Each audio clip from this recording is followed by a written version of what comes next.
Stefanie, welcome to the Always Better Than Yesterday interview sessions. We've had some fun in the build up to this conversation. My internet's deciding to work, it's not. Hopefully, we're going to have a great conversation. Welcome. How are you? Thank you, Ryan. Really happy to be with you and glad we could finally make this work, even with a spotty internet connection. I'm doing well and I'm looking forward to the conversation.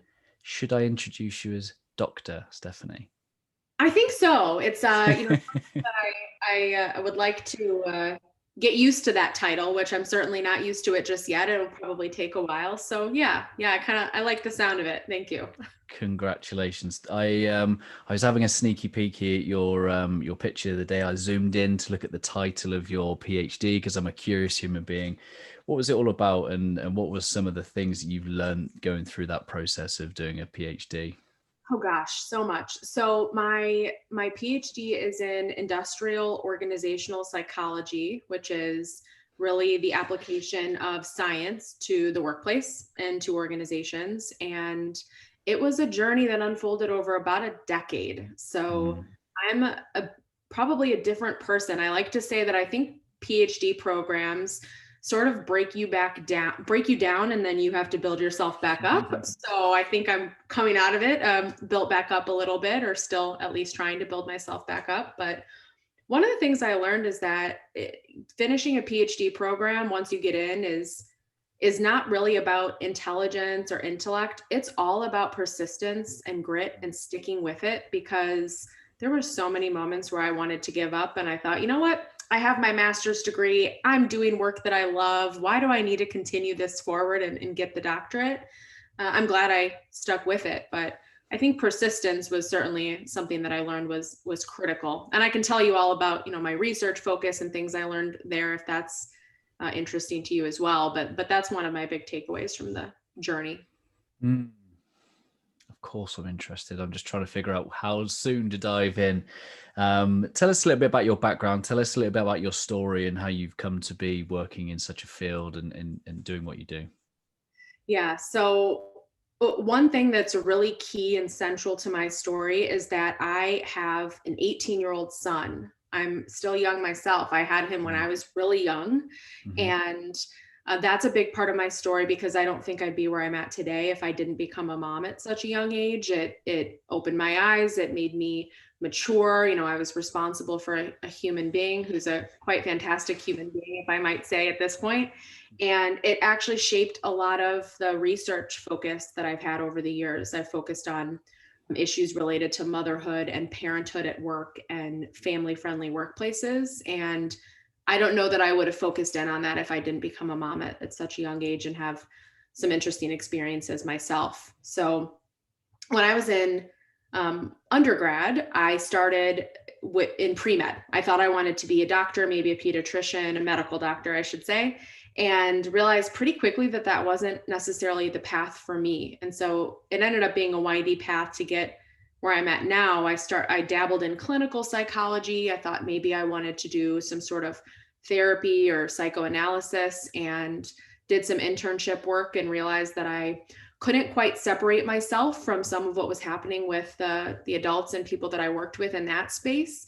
But I still knew I loved psychology and studying human behavior. So I found actually an IO psychologist in the business school where I did my undergrad work at, and realized that I could still do psychology and I could still be a psychologist, and I didn't necessarily have to work with certain populations that I just felt like I wasn't cut out for it. I think people that do that work are amazing and fantastic, and it wasn't a good fit for me. So now I get to work day to day with leaders.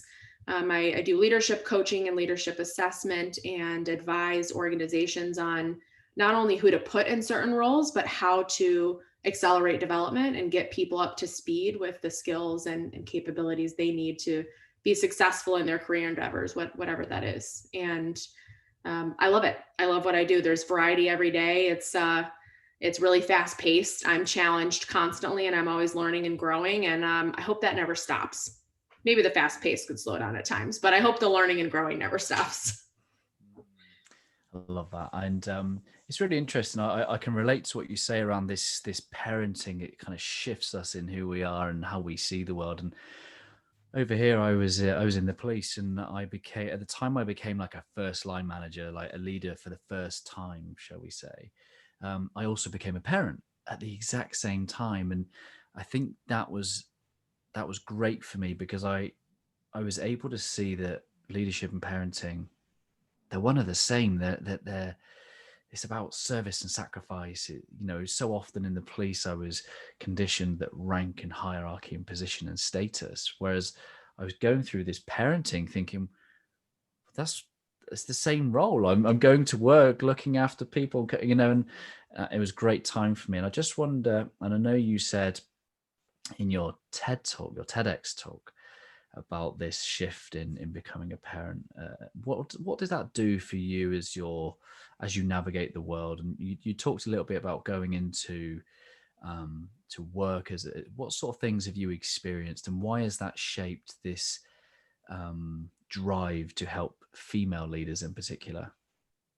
Yeah, so I'll address your first question first. How has parenting sort of shaped me and who I am and how I engage with the world? Part of it is it's giving me a lot of perspective. So from a really young age, I've gotten feedback that I seem older than I am, or people meet me and they think, "Oh wow, you know, you look a lot younger than I would have expected based on, you know, hearing you on the phone or having a conversation with you." And I think it's because when I had my son at such a young age, I had to quickly cut through things that didn't really matter. I had to be really good at prioritizing and managing my own time. I had to be more effective and efficient so that I could get things done and achieve my own personal goals while also attending to my son and my family.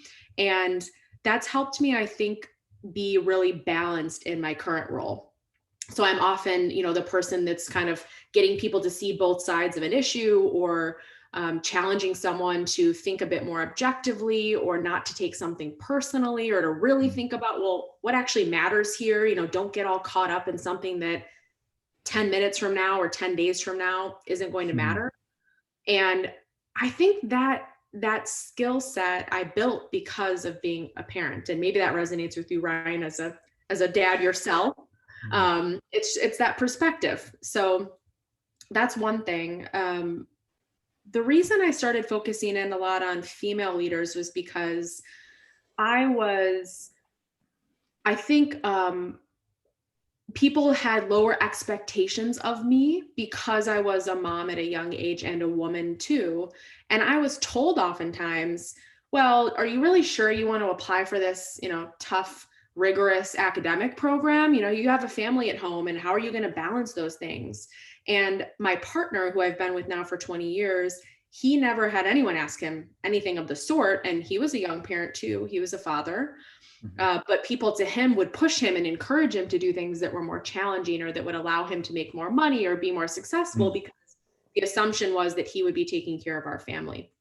And when I started getting some of these messages, if you watch my TEDx talk, you would have seen that I got this message when I was applying for graduate programs. And it just kind of opened up a question for me around, well, what other messages are women getting, and female leaders in particular, that make it more difficult for women to be successful in these sorts of career paths? And the data, you know, support this. There's something happening, right? When women make up about 50% of management level roles in the United States specifically. So you know, I think it differs across countries, but when you go up through the ranks, so to speak, women are smaller and smaller and smaller percentage up through the C-suite, where women make up something like 5 to 7% of those positions. And so some of these messages that we get early on in our careers, I think, shape a lot of that, right? There's a question of, well, can you do it all? Can you be a mom? Can you be a career professional? Can you be ambitious and kind and nice and collaborative?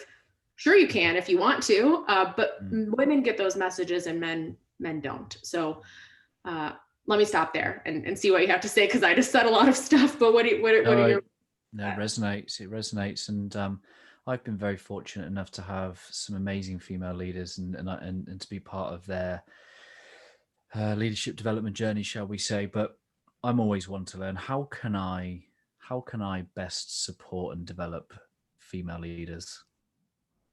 It's such a great question. I'm glad you asked it. One of the things that I focused on over the last year is this concept of allyship and what Hmm. it means to be an ally to women, to underrepresented groups, to anyone, who you could kind of lift up and help. And I think a Hmm. big part of it is being an advocate for women behind closed doors, especially if you find yourself in a room that's mostly men or that's pretty homogeneous. Being a person that advocates for and speaks up about someone else that might have some expertise or the ability to be in a role is really key, right? I would call that more sponsorship than Hmm. an allyship necessarily, but Hmm.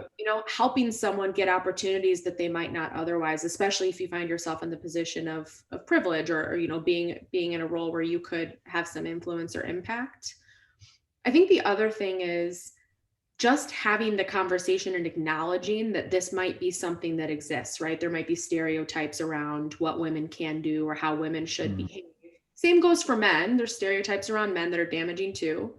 But if you have women that you work with or that report to you, being able to bring that up and just acknowledge that that exists and then ask them what they need can be really powerful, right? Give them the chance to tell you what would be helpful, because everyone's going to have something different that might be something that they would share with you. So those would be two core things that come to mind.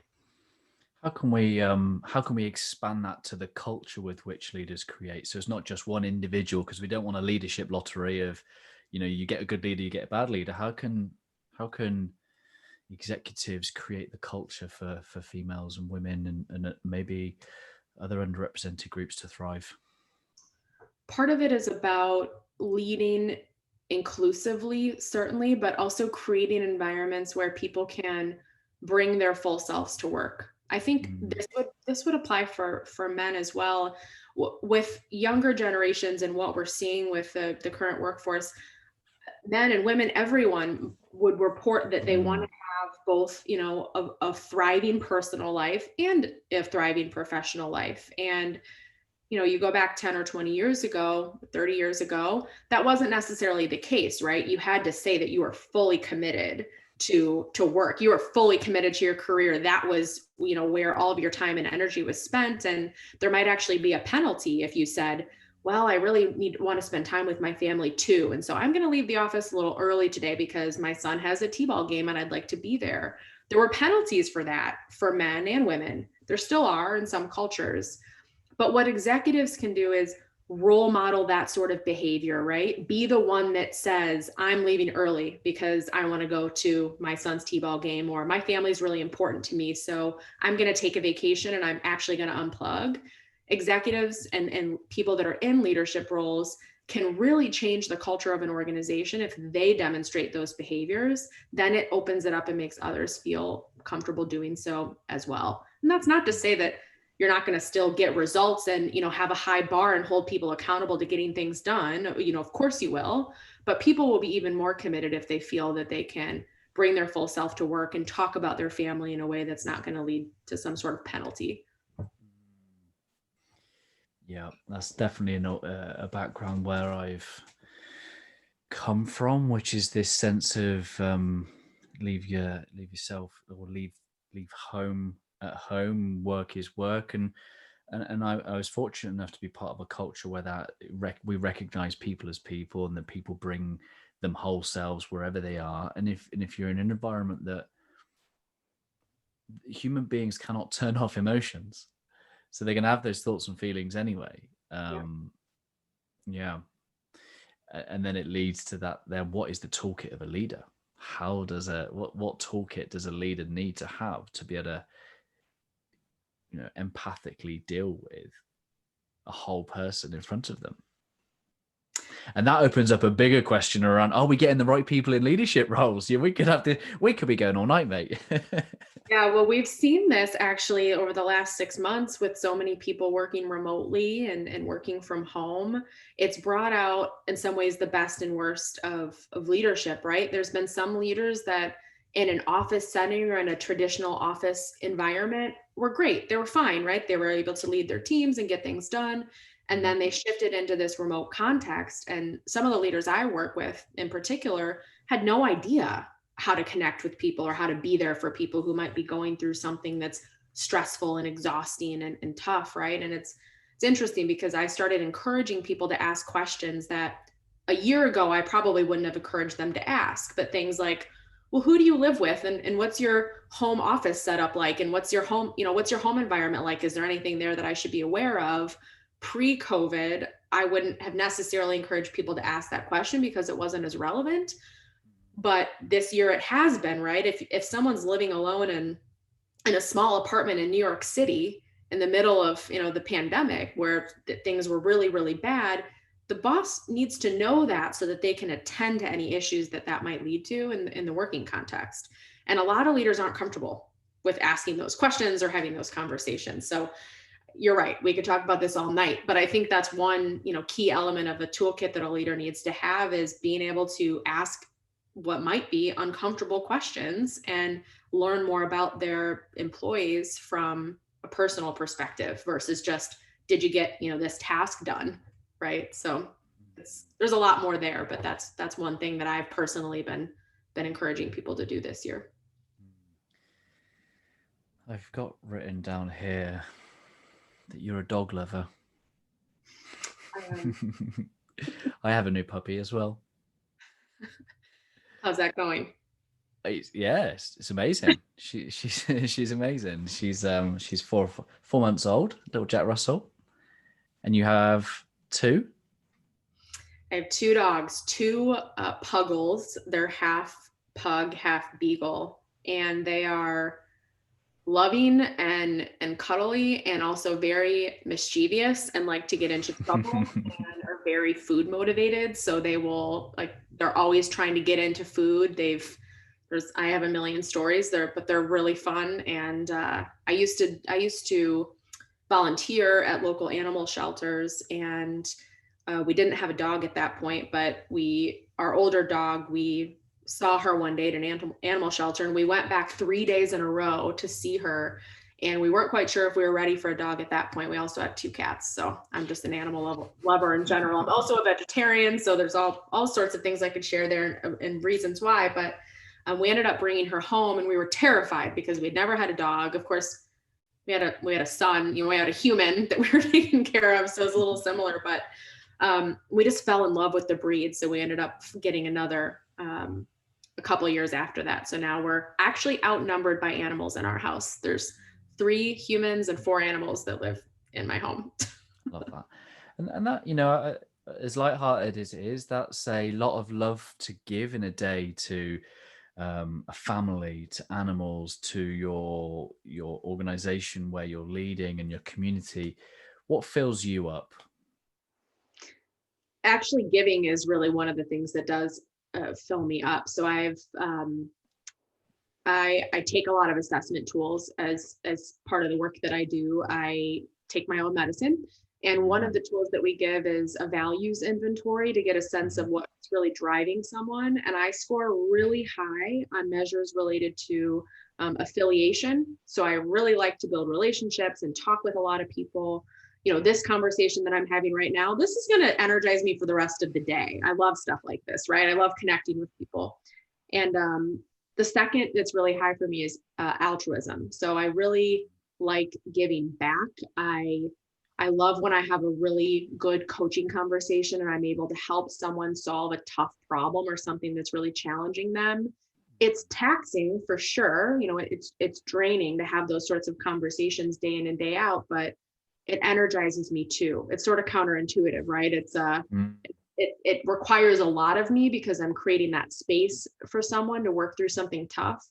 But if I'm able to help them, I leave feeling more energized as a result. And it's rewarding. It's what keeps me coming back for more. I love that.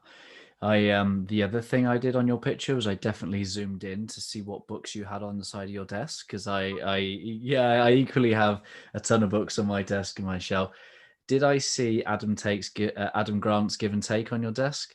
Yeah. So you're familiar with this sense of this otherish giver? Yep. Yep. And I think that's kind of what you're talking about, isn't it? It's having this clarity that what's important to you is by giving. And how do you create boundaries? And I'm listening closely as someone that's learning boundaries. I'm not good at it.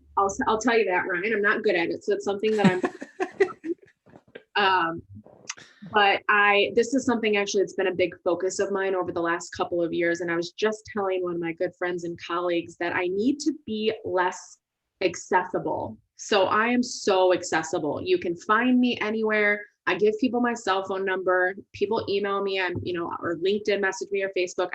I'm accessible, and I really value being responsive to people. I don't ever want to make someone feel like I ignored them or let them down. But one of the things I've been doing to create boundaries over the last couple of years that's worked well is truly sleeping on something before I say yes or before I jump at an opportunity, so that, and sometimes maybe even letting it go a couple of days so that I can be really intentional about what I take on. Because with my sort of personality and the work that I do, I often find myself overcommitted. You probably do too, right? If you're a giver, you're overcommitted a lot. And so I've set boundaries by saying no to things that I would want to do that seem appealing and interesting to me, but would leave me overcommitted and not able to show up as well for the things that I've already committed to. So it seems simple, but just saying no and being really intentional and thoughtful about, if I say yes to this thing, what does that mean I have to say no to? Because anytime you add something else to your plate, you're inevitably having to push something else aside or deprioritize. So that process has been helpful for me in terms of setting boundaries, but I imagine it'll always be a challenge for me throughout my life to keep those boundaries. That's keeping you honest. Of all those books, are there any one or two that you would highlight as game-changing? Oh, such a good question. Someone else just asked me this the other day.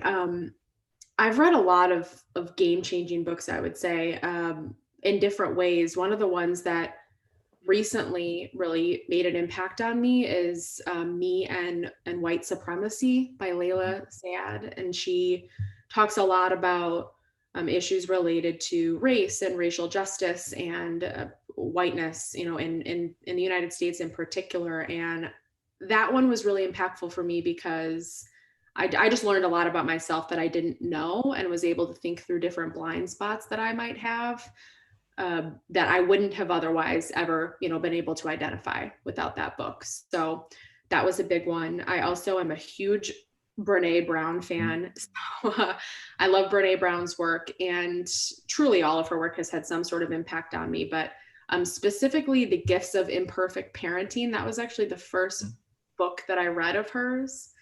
Actually, I listened to it on audio because I remember I listened to it during my commute. I used to have a long commute pre-COVID. And that had a big impact on me and led me to all of her other books, which I've really loved. So I encourage everyone to read that book. Amen to that.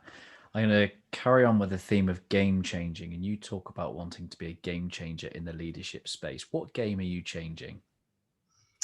I want to change the narrative about what effective leadership is or should be, because I think, when we think manager, we think male. When we think manager, we think, a certain, or leader, we think a certain age, or maybe, that a person that looks a certain way. And I want to be part of changing that game, changing that narrative, so that 5 years from now, 10 years from now, our leadership actually looks more like our world, which is diverse in terms of race and gender and backgrounds and all sorts of other, categories.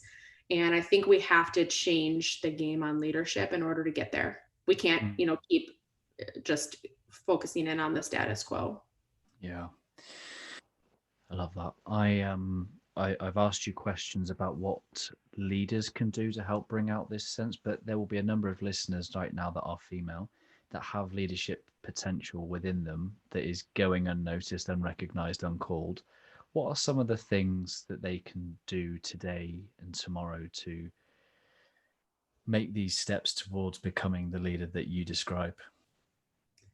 So the first thing is get comfortable with self-promotion, which is sometimes feels like an icky word.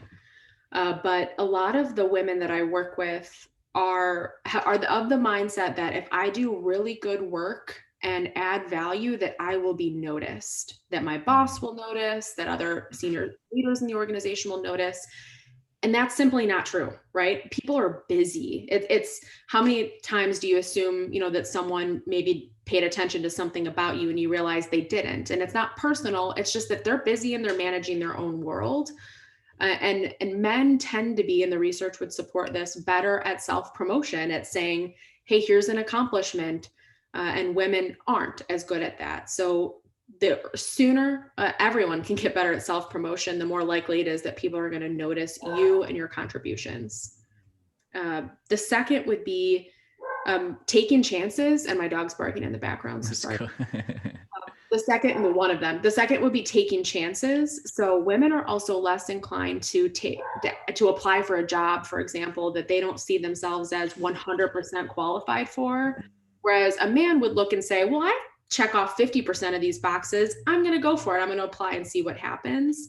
And I don't want to seem like I'm, blaming women for that, but the message is, take that chance, apply for that job, ask for that promotion, ask for that stretch opportunity.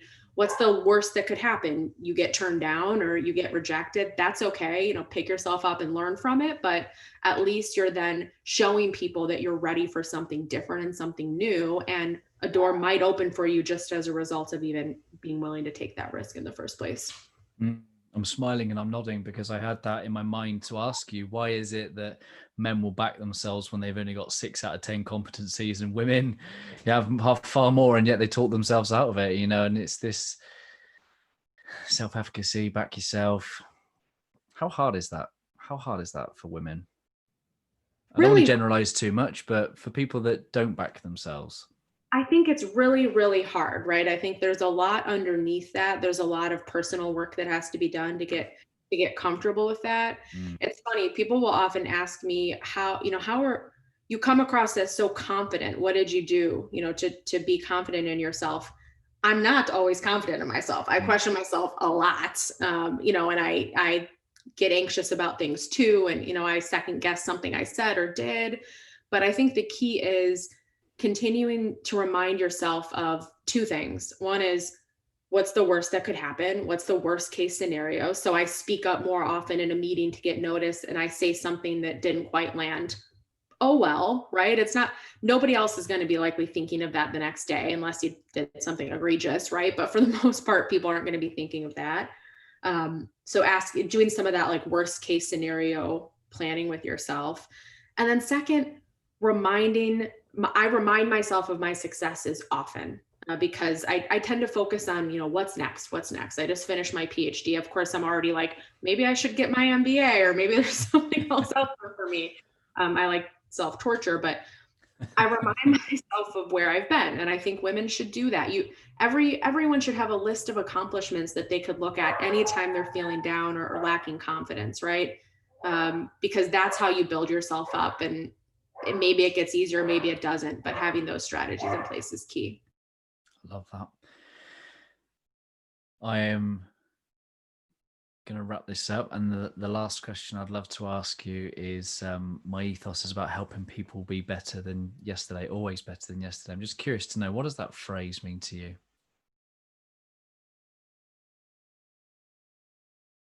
Sorry, my dogs are going crazy right now. So it's all good. It's all good. This is real life. That phrase means to me being a lifelong learner.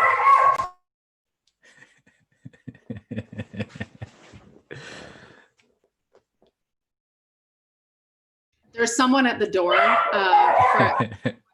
crazy, so I'm trying to pause for a moment. You're all good. It means lifelong learning. That's what it means to me, that you're always looking to learn something new, to question yourself, to challenge your own thinking and assumptions, and continue to move the needle in whatever direction you want to move it in, day by day by day. And I love the phrase it says on your website that whenever guests come to your house, they always learn something new. So it shows that you live that. I do. It's why I'm surrounded by books, some of which I've read, some of which I haven't. I am sad to say that I probably get a new book like every day. I just got this one, Fearless Organizations by Amy. Very nice. Yeah.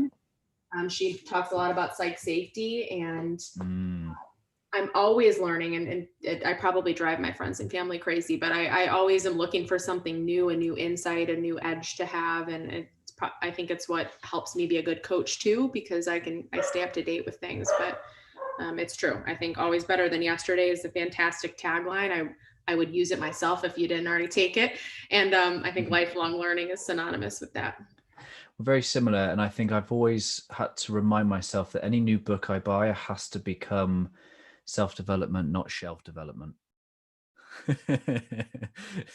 love that. Yeah, I'm Yeah. gonna take that one. I definitely have some shelf development Some going on. shelf development. It's a reference library, isn't it? This has been an honor and privilege, Dr. Stefanie Mockler.